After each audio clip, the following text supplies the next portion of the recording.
He's 9,000 DraftKings, 9,400 on FanDuel, but I mean 60+ point upside here. We're looking at if say LeBron gets ruled out too, on FanDuel, like a super bad Lakers team versus a Pelicans team with just Drew Holiday, like he might be the top guy on the slate.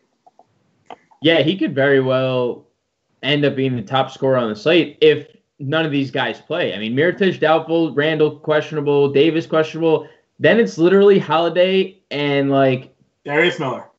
Darius Miller, Tim Frazier.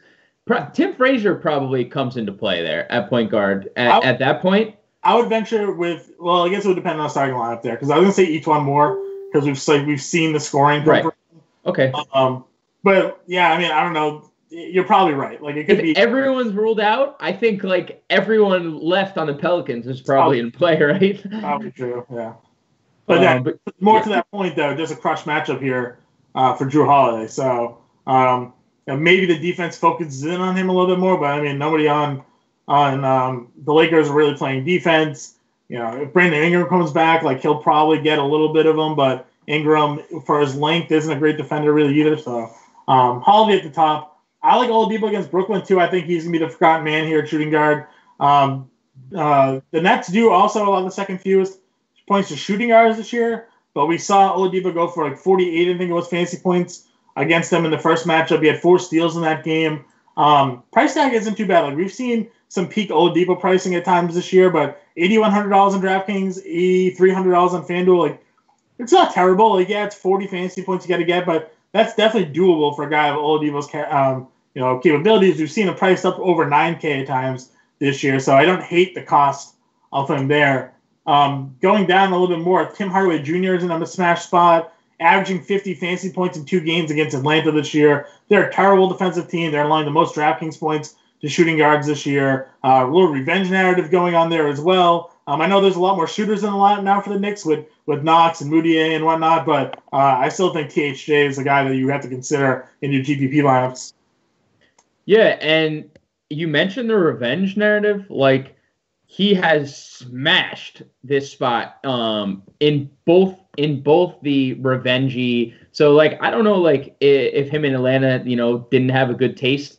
They didn't, see eye to eye when he left. But he's averaging 32 actual points per game in 2 meetings against them. Yeah. So, he's not shooting very well, but he's averaged 22 shots a game against them. So, this is clearly a matchup that he wants to, dominate. So I think THA is a really interesting option. I think Donovan Mitchell could be really intriguing. CJ McCollum, 114 defensive rating, negative 2.1 defensive box score plus minus.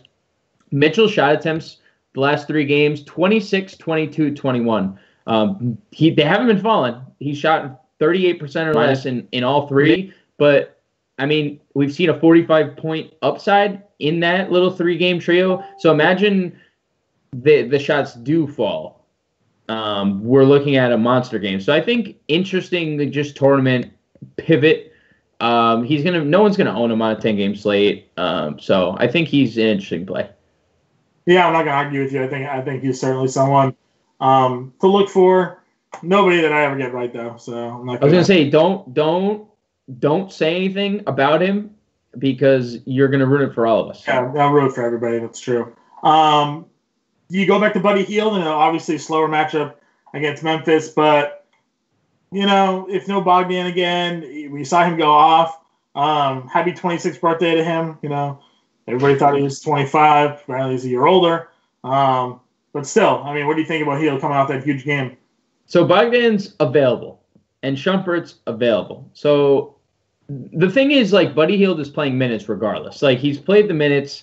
I think Shumpert's just the rotation guy, and it's Hield and Bogdan are going to close all the games. I think he's okay. I don't think he's as much of a lock as he was, but OKC is one of the best defensive teams in all of basketball. In terms of defensive efficiency, they're actually number 1.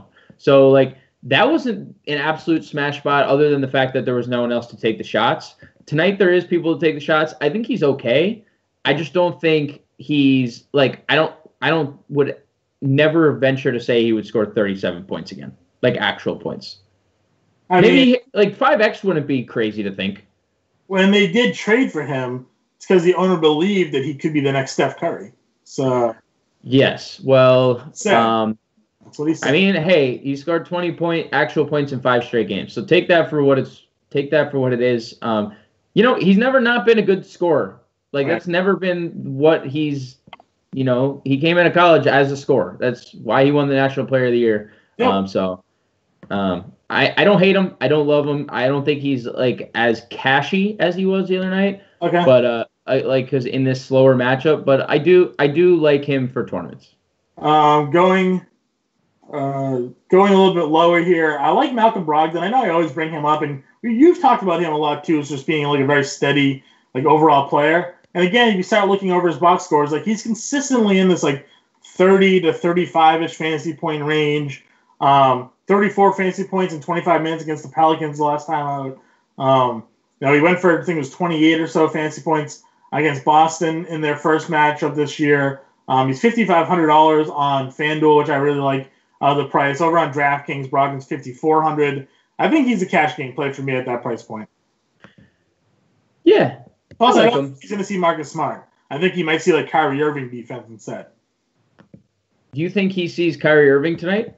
Well, I think Smart might be on Middleton or Bledsoe, or as I mentioned in the podcast, Giannis at times. Like whatever they have to do to try to put. We've seen Marcus Smart cover power forwards before, So I mean, it wouldn't be the worst thing I've seen. But yeah, I think there's potential there. For Smart to not be on Brogdon. I think Brogdon may see Irving. I like that his price tag is dipped back down to 5.4K. Like I hated seeing it in that 6K territory, and I know he was paying it off, but like he's just like a steady 25 to like 28 fantasy point guy normally. Just a tick under 28 fantasy points, so on the season. So for at that price point, we're looking at almost just under 6x value. We've seen him go for over 30 a couple of times already this year. So. Again, just a mid-tier play I think is interesting. If you're trying to save some money, I don't think he's a guy that's going to hurt you. I think his floor is pretty high. I like him. Justin Holiday, another guy I like to look at here. Even with no Levine on the floor, you get some additional minutes against Orlando. Not a terrible play, I don't think, with Justin Holiday either. I'm interested to see who's moving into the starting lineup for Cleveland. It's unofficial. There's a report that he's considering a lineup switch. Nwaba has done absolutely nothing in the starting lineup. Right. I believe it's going to be Alec Burks. If that's the case, I think he has to be considered again.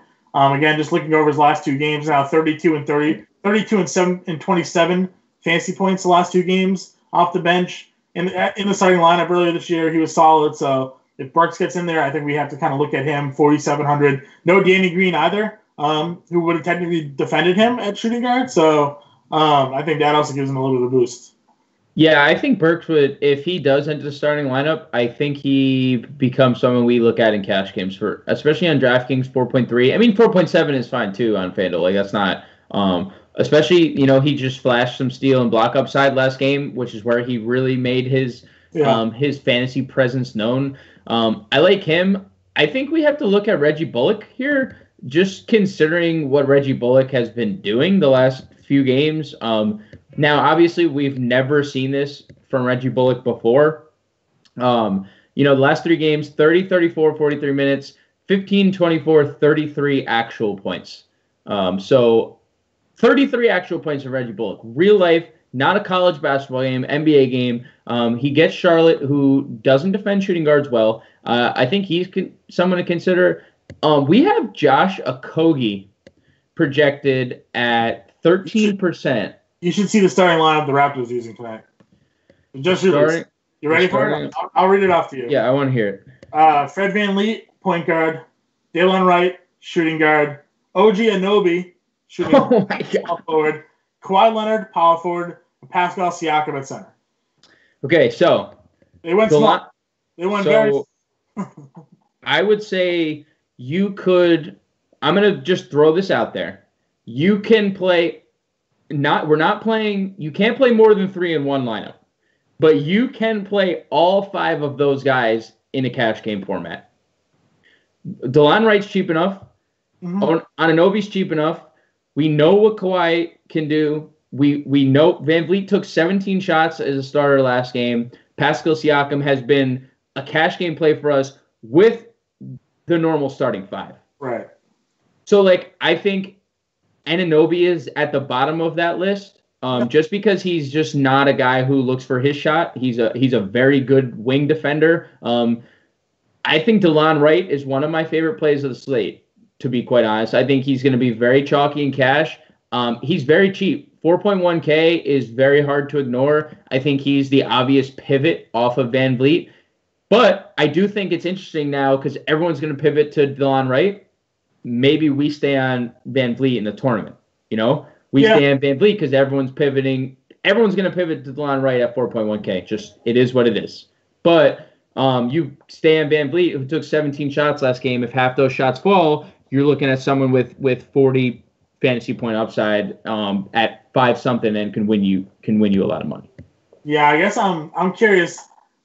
I don't know where obviously Kawhi is his own entity, right? And Siakam's probably pretty, but to the rest of the team, where does it go? Who gets the usage? Who's controlling the basketball? Well, Van Vliet, 17 shots last game. That's a lot of shot attempts. Yeah, but now Wright's now in the lineup. We know that he tends to be a high usage player when on the floor. Anunoby's not. I think you can just X out Anunoby. Yeah, agreed. You have to worry about him. The other thing is how long do they go with this lineup? If Larry Nance all of a sudden has 15 rebounds and first quarter, do they have to put Monroe back out there? So it's interesting, but yeah, I mean, like I said, Wright is 3,900. I think you're going to have to see a lot of. And then you think of the rotation. We talked about Norman Powell, who's shooting guard, small forward. He played 15 minutes, and now if the other small forwards are all in the starting lineup, he still may be in for 25 minutes, 20 minutes off the bench. CJ Miles could be in for 20, 25 minutes off the bench if they're going to play that type of game. Greg Monroe dead? Not starting? Dead? No, I still think they're going to spell with 22 him. 22 minutes or so? Yeah, I think he's a 20-minute guy. I think that's just what he is. Okay. Well, GPP's only now, though. If he was starting, we could consider him in cash, but now we can't do that anymore. I agree with you there. Let's shoot over small forward. Giannis at the top. LeBron, like you said, questionable game time decision. Kawhi Leonard, you just saw now, real interesting lineup they're throwing out there. I'm in on him against Cleveland as a pivot down. I still think Giannis is the top play. So just having firsthand seen what he's done to my Boston Celtics, they just have no answer for this guy. So for me, he was the number one guy. And given the risk of LeBron and AD not playing, you can't play them on FanDuel. So sure, if you want to go to DraftKings and play them, save room for pivots, but again, there's no real, maybe you put them in your util, and if one rules out, you play LeBron or you play Davis. I don't know how you'd figure that out, but it's too risky for me. So I think you're going to see a lot of people go Giannis, a lot of people go Kawhi, because Kawhi went for 60 the other day. You called it. You thought he was going to be in a great spot. Crushed his game against Indiana. It's cheaper than them all. So yeah, those are the top two. Obviously, a small forward tonight. Yeah, I mean, I'm not going to sit here and ever go against Giannis. I just prefer the spend down. Now that we can get DeLon Wright, we can put a DeLon Wright in our lineup, we could probably now play a Kemba with Kawhi more comfortably, or something. It's harder to do a Kemba plus Giannis on DraftKings, but you could just honestly, because DeLon Wright's 39, you could go on FanDuel and you could just play Kawhi and you could just play Giannis and you just set it and forget it because they're going to get you 140 points potentially together. Honestly, I mean, that's just type of the upside they have. So I like Kawhi slightly, but it's it's tomato. It's. Yeah, no, I agree with you there. Going down the list here, Rudy Gay, surprisingly, I mean, yes, he's technically power forward, but against small forwards this year, Minnesota's terrible. They're not defending them well at all. I think they're allowing the most. I think they're allowing the most fantasy points. Most fantasy points to small forwards. Again, so that probably bodes well for DeRozan. We didn't talk about DeRozan, but given the defense that Minnesota plays against sort of those wing players, I think Gay and DeRozan are certainly in play. Gay's $6,100 on DraftKings, $65 on FanDuel. I know you were going to bring up the fact that Minnesota now does have Rob Covington. I am totally going to. So, he's going to play probably on DeRozan, I would assume, which is probably bodes better for Rudy Gay. But, I mean, yeah, the numbers are the numbers. Surprisingly, we have Gordon Hayward as one of the highest projected ownership players Number 1 on FanDuel, 3rd on DraftKings. He did start. He did start. He came off the bench last game. But, I mean, Jaylen Brown just looked terrible. So, and we saw he would still play 30 minutes, put up 30 fantasy points. So, I see it. I can understand why it would be the case. I think the Celtics are better when healthy with Hayward and Brown coming off the bench, but maybe they're better with Brown coming off the bench and Hayward in the starting lineup given Brown's role. So, understand why they're doing it. What do you think about sort of that mid to value tier small forward? Joe Harris, obviously a guy that we're looking at. Yeah, I mean, I think Gordon Hayward makes a lot of sense.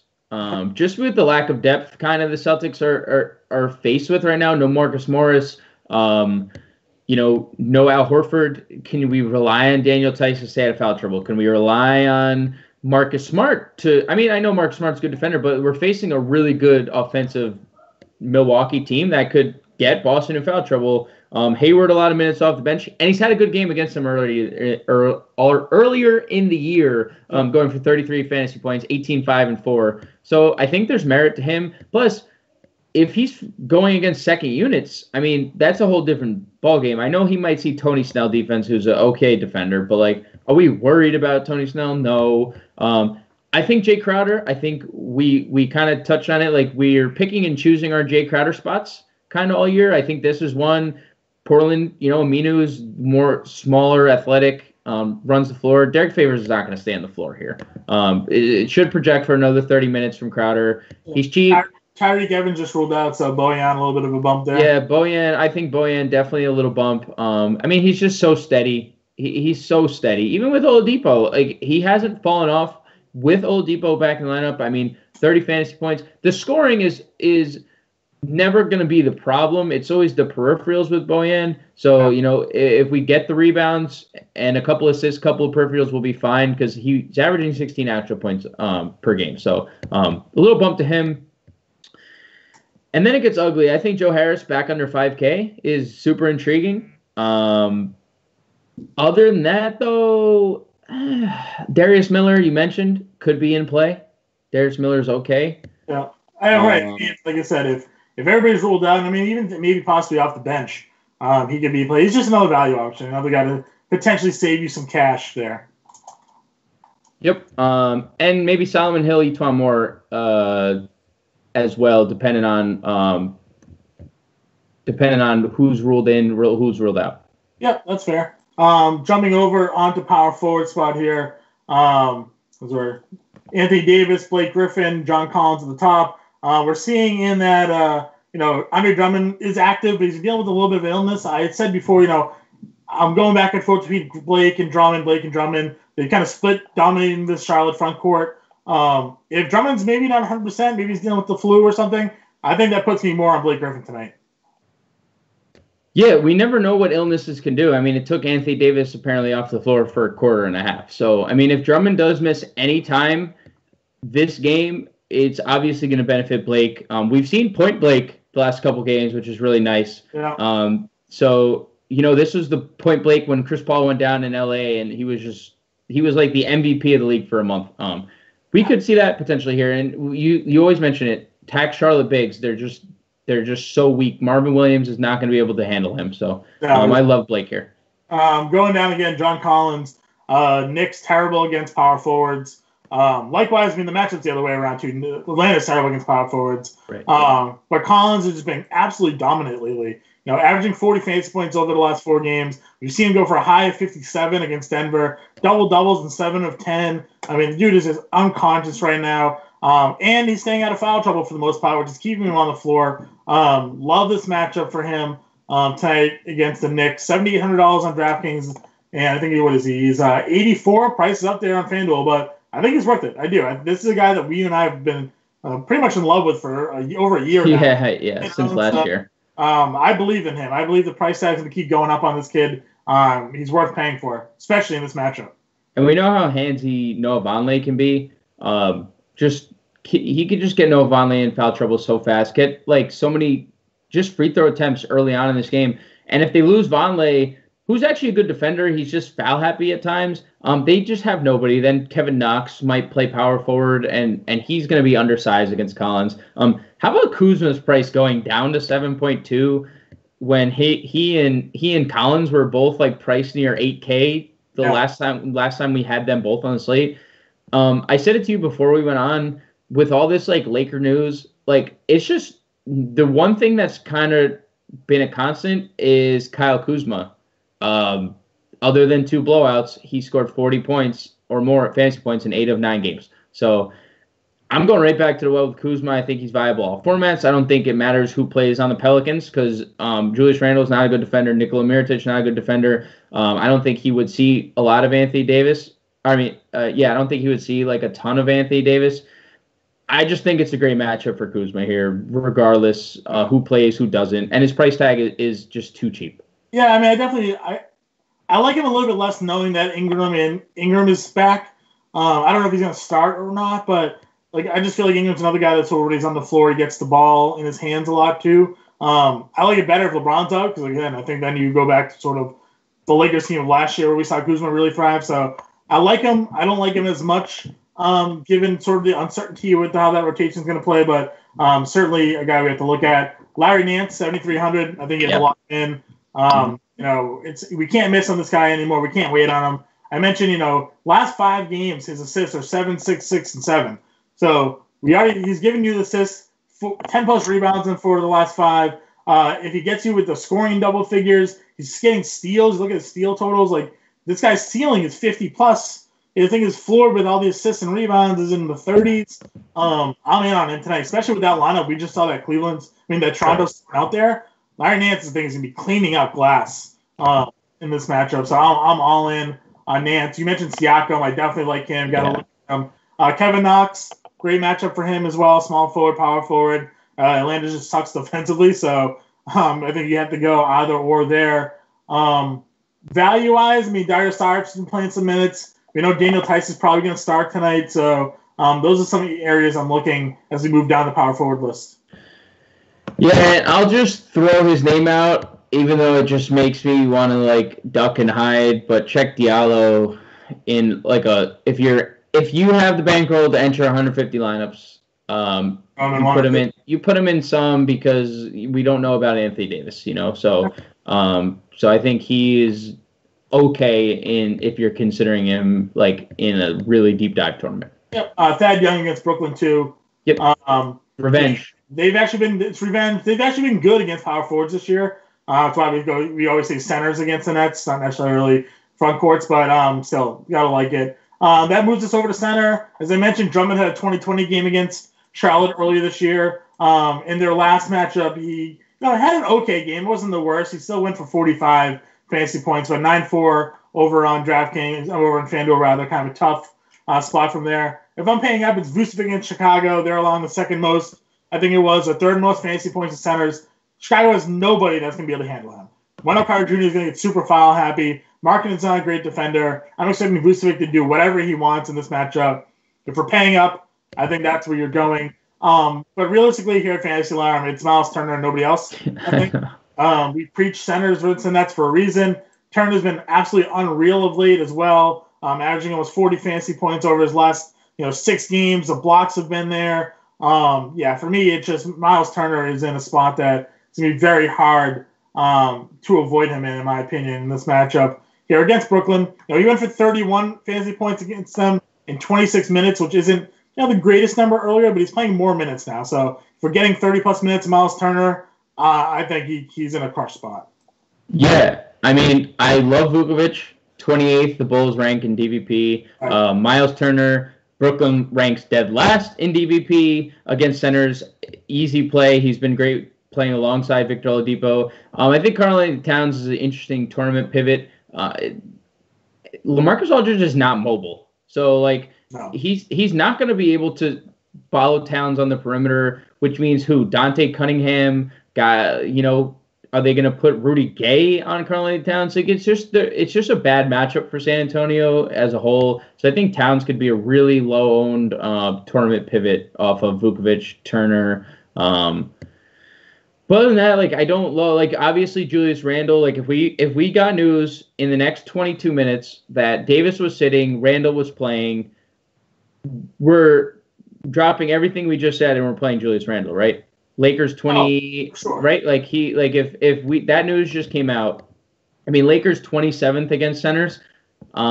Maybe they improve without JaVale. Maybe they improve with Tyson Chandler starting, but we don't even know if that's going to be the case.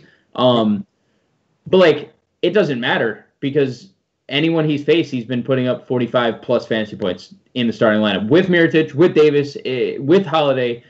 So if we got news, I think Julius Randle's an elite play if like Davis were to sit and he were to play. Revenge narrative too, and they obviously didn't end too well because they just didn't play the guy. Right. He played like 20 minutes a game, and anytime he played 30 minutes, he put up monster numbers. So he's an elite play without Davis tonight. Other value option just to throw him out there is Robert Williams. The Celtics, getting guys blocking shots like it's his job. It is his job. He's going to play 25 minutes tonight. It could be a little tough spot for him, given the fact that, Giannis is just a freak but whatnot. But, I mean, he's getting rebounds. He's getting you blocks. He's cheap. Just a dark throw there if you're looking to punt the position. But that's pretty much it. I mean, you can probably go Greg Monroe again, just understanding he's going to play 20 minutes. He did 13 and 8, exactly what we figured he was going to do. And got us 20-plus fantasy points, so someone you can look at. And then did you mention Mo Wagner? Did I miss the Mo Wagner call? I did not miss Mo Wagner. All right, so Mo Wagner, again, cheap guy. That wraps up today's live stream, though. We're in subscriber chat. Hit us up with your questions.